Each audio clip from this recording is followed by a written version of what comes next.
Bonjour, petite vidéo pour corriger le calcul mental de lundi. Voilà. Alors, on commence 6 fois 9 égale 54. Donc là, c'est dans les tables. Ensuite, 562 divisé par 2. Donc, c'est quand on divise par 2, c'est quand on cherche la moitié. Donc, on va s'intéresser. Est-ce que dans 2, on peut partager 2 en 2? Oui. 6, oui. 5, non. Donc, on bascule, on transfère les dizaines à côté, donc ça nous fait 16, et ensuite on partage. La moitié de 2, c'est 1, la moitié de 16, c'est 8, la moitié de 4, c'est 2. Donc le résultat, 281. Ensuite, 52 fois 34, 52,34 fois 10, donc quand on multiplie par 10, on décale la virgule, vers la droite, et donc là, il y a 1, 0, donc on va décaler la virgule d'une place. Donc ça nous fait, on va écrire les chiffres, 52, 34, et la virgule était ici, on décale d'une place, et donc on se retrouve avec 523,4. Ensuite, 64 multiplié par 5. Donc quand on multiplie par 5, on a deux solutions. Soit on multiplie d'abord par 10 et on divise par 2, ou soit on divise d'abord par 2 et on multiplie par 10. Là, on va, étant donné le nombre, qui est un nombre pair, on va plutôt diviser par 2 et puis multiplier par 10. La moitié de 4, on peut, la moitié de 3, la moitié de 6, on peut, donc ça nous fait la moitié de 4, 2, la moitié de 6, 3, et on multiplie par 10, on rajoute un 0, 320. Quand on multiplie par 11, 53 fois 11, donc on va reporter le chiffre des unités, ça sera le 3. Ensuite, on additionne les deux nombres. Donc 5 plus 3, ça fait 8. Et 5, le chiffre des centaines, 583.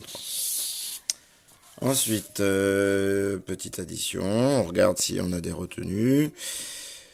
4 et 5, pas de retenue. 7 et 2, pas de retenue, donc on peut y aller directement. 5 plus 4, 9. Et 7 plus 2, 9, 99.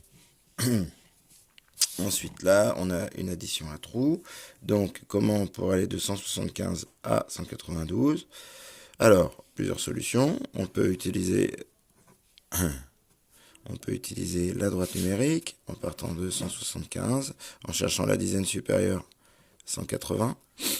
180 pour aller à 190 et 290 pour aller à 192. Ça, c'est une première chose. Donc, 175 pour aller à 185, 10 et 2. Et ensuite, on additionne. 10 plus 5 égale 15, plus 2 égale 17. Autre solution.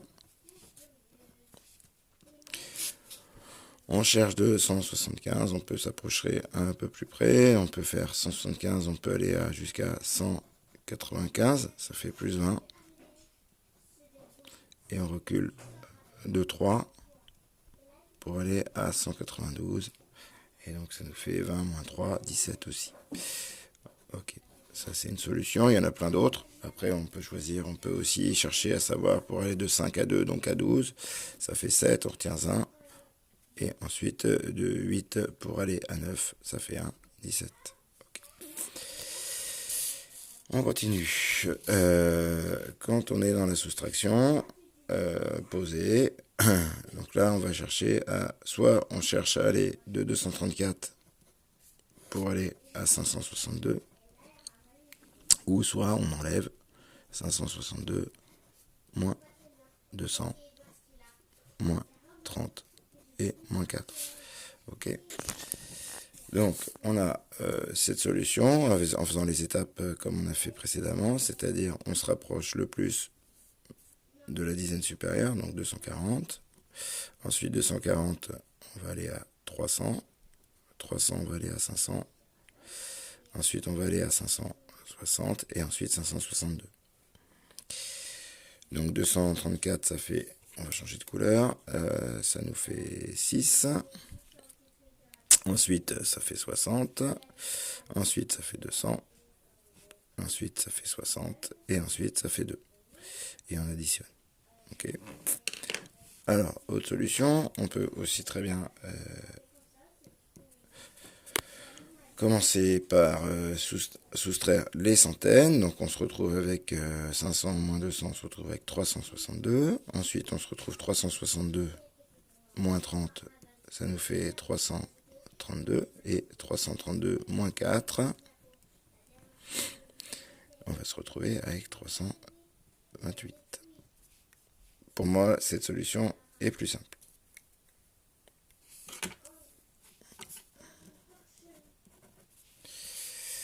Ensuite, 72 pour aller à 12, enfin 72 moins quelque chose égale à 12, ou de 12 pour aller à 72.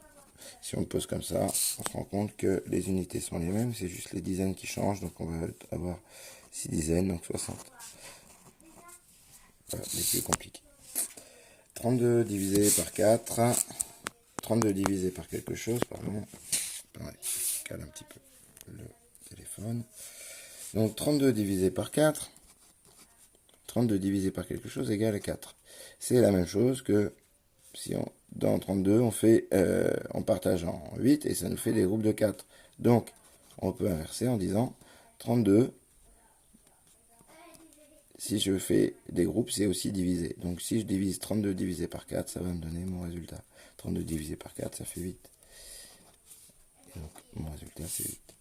Voilà pour la correction des CM1. Pour la correction des CM2. La correction des CM2, c'était à peu près la même chose. Simplement, on remarquait que les chiffres sont des nombres à virgule. Donc on fait le même dispositif, simplement ensuite on va, en fonction des virgules, on va diviser le résultat qu'on trouve par 10. Donc 9 divisé par 10, ça nous fait 0,9. Voilà.